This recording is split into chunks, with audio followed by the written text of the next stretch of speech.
वारीचा घेतला पावलांनी आम्हा वाळवंटी तुझी सावली गळा भेट घेण्या भीमेची निघाली तुझ्या नाम घोषात इंद्रायणी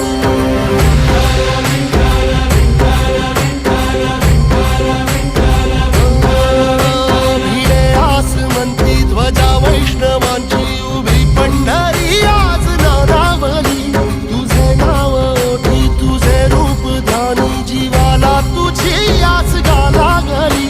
जरी बाप साऱ्या जगाचा परी तू आम्हाले करांची